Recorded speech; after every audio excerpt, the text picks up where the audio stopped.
Hola,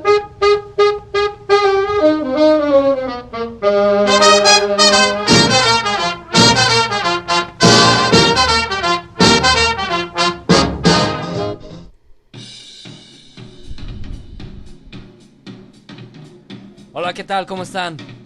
Les habla Román y estoy aquí en cabina de sonido con mi querido amigo Abraham. ¿Cómo estás, Abraham? Muy bien, Román, aquí muy contento de estar con todos ustedes este bonito día en clase de bromatología, disponiéndonos a hablar un poco acerca de lo que son el sorgo, la cebada y el trigo. Pues no se diga más, Abraham.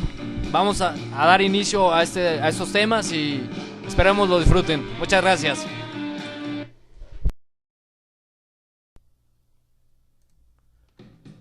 A continuación, Abraham y yo les hablaremos del sorgo.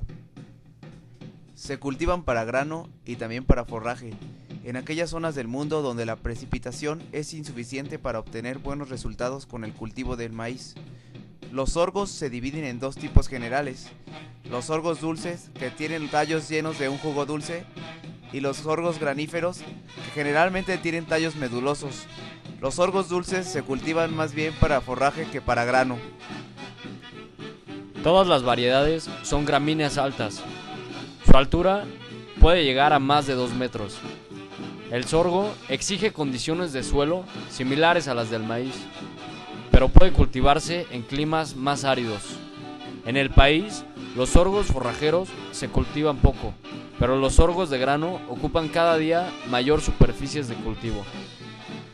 En general, el grano de sorgo es menos apetecido que el de maíz, y algunas variedades son amargas por la presencia de taninos. El grano de sorgo es análogo al grano de maíz por su composición y su valor nutritivo.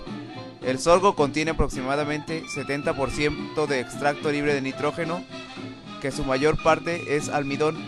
El grano es pobre en fibra y rico en principios nutritivos digestibles totales.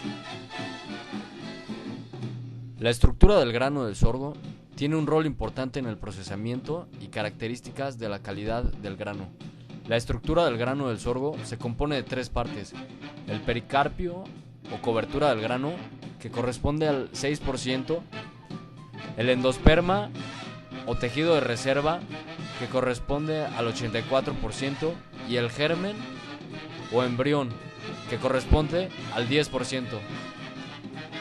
Existen variedades seleccionadas por su contenido en lisina, pero son poco productivas.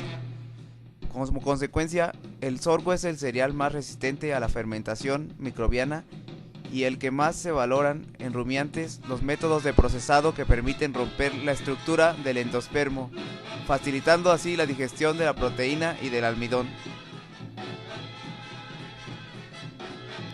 El sorgo es el único cereal en el que ciertas variedades son capaces de sintetizar cantidades relativamente altas de taninos condensados, que se localizan principalmente en el pericarpio.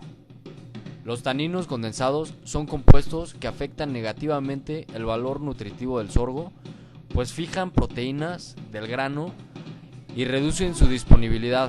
Asimismo, inhiben la acción de la amilasa, que es una enzima básica y de gran importancia para el proceso de la digestión de granos. Esto causa una disminución en la eficiencia alimentaria. Las ventajas agronómicas serían la resistencia a la sequía, pájaros, insectos e infección por hongos. Una de las técnicas propuestas para desactivar los taninos condensados es realizar la mezcla de los granos con urea, en una dosis de 3 a 4 kilogramos de urea por cada 100 kilogramos de materia de sorgo. El empleo del grano de sorgo en la alimentación animal. Con los suplementos apropiados, el sorgo en grano es excelente para toda clase de ganado. Antes de su suministro a los bovinos, hay que tratar los granos, ya que una gran porción de estos, los animales los tragan enteros y el salvado séreo que cubre el grano hace difícil la digestión. Los ovinos mastican los granos en forma más completa, por lo que se les pueden dar enteros.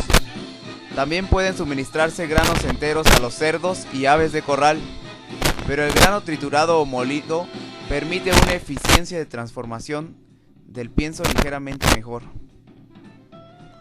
Cuando el sorgo en grano reemplaza al maíz, hay que tomar en cuenta que el sorgo no contiene caroteno y debe suplementarse. Por tanto, con un 3% aproximadamente de forraje verde desecado, el sorgo tiene el inconveniente de que tiende a provocar estreñimiento.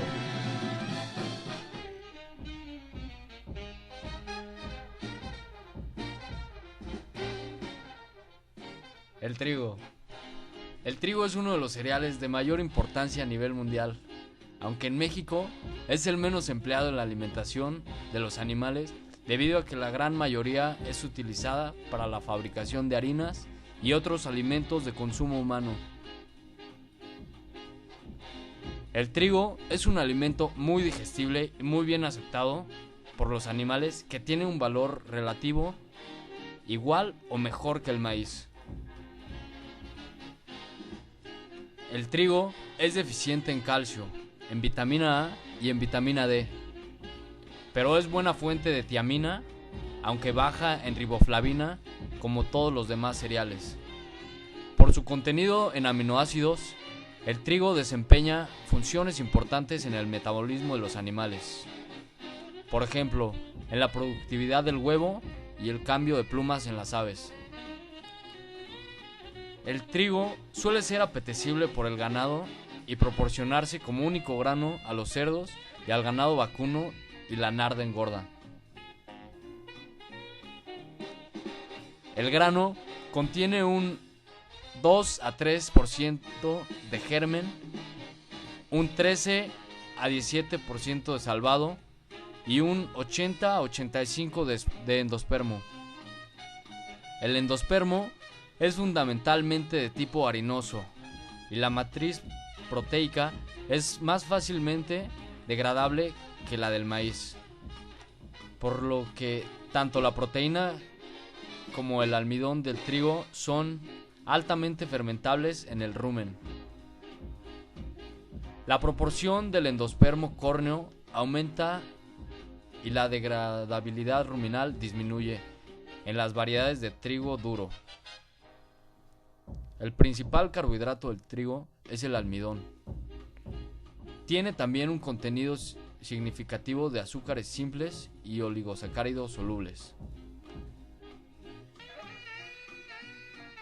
Como consecuencia, los niveles altos de trigo en las dietas de rumiantes suponen riesgo de acidosis. La proporción de fibra es algo superior a la del maíz, pero está también poco lignificada.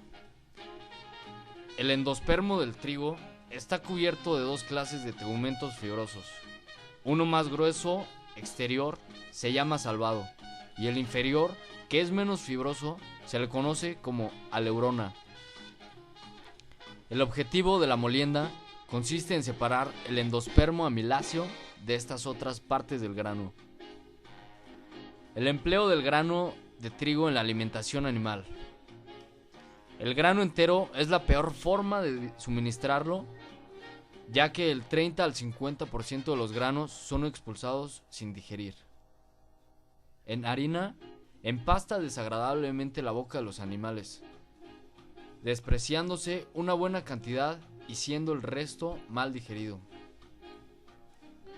Triturados o ligeramente molidos en la forma más convenientes para su digestión y apetecibles para los animales. Cocido o panificado, se coincide en la forma general en que el trigo cocido es el mejor modo de suministrarse, pues es bien aceptado por los animales y sus efectos son máximos. A continuación, los dejaré con mi amigo Abraham, que les va a platicar un poco de la cebada. Gracias, Román. A continuación les hablaré de la cebada. La cebada, al igual que el trigo, tiene las mismas deficiencias.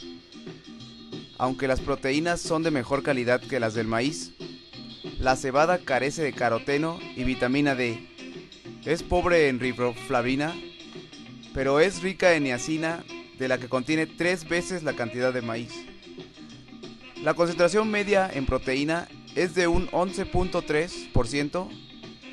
En albúminas y globulinas su concentración es relativamente alta, ya que es del 25%. El grano contiene además un 52% de prolamina y un 23% de glutelina. Tanto la calidad proteica como la degradabilidad ruminal de la proteína son relativamente altas con respecto a otros cereales, ya que es de un 82%. La cebada contiene más proteínas totales y niveles más elevados de lisina, triptófano, metionina y cistina. Esto en comparación con el maíz, pero su valor nutricional es considerado menor en la mayoría de los casos, debido al contenido elevado de fibra en la cascarilla y la energía digestible más baja. El grano de cebada está compuesto por un 3.5% de germen, un 18% de pericarpio y un 78.5% de endospermo. En el germen es rico en azúcares. El pericarpio está lignificado y es abrasivo debido a la presencia de sílice en la epidermis. El endospermo es fundamentalmente de tipo harinoso y la matriz proteica que envuelve los gránulos de almidón es fácilmente degradable en el rumen, lo que facilita la accesibilidad y fermentabilidad del almidón. El empleo del grano de cebada en la alimentación animal. La distribución de este cereal es más o menos la misma que la del trigo, pero tiene mucho menos importancia en los países cálidos. La cebada es un grano duro y hay que molerla o triturarla para todos los animales, ya que si no pasará a través del tubo digestivo en gran parte sin digerir, a causa de su cascabillo fibroso. La cebada tiene menor valor que, por ejemplo, el maíz. Sin embargo, puede molerse y cribarse según el tamaño de la partícula. La cebada es un alimento muy aceptable para los rumiantes, particularmente cuando se pasa por una prensa antes de suministrarlo. Y debido a que se presentan pocos problemas digestibles como consecuencia de su empleo, las variedades que no tienen cascarilla se pueden comparar aproximadamente con el maíz y por lo tanto son más adecuadas como alimento para los cerdos y aves de corral. La cebada debe molerse o triturarse salvo cuando se destina a la alimentación de las ovejas o se suministra como grano entero a las aves. El porcentaje de inclusión máximo de la cebada recomendado para aves es de 5%, para pollos de inicio, 10% para reproductoras pesadas, pollo en cebo y pollitas de inicio.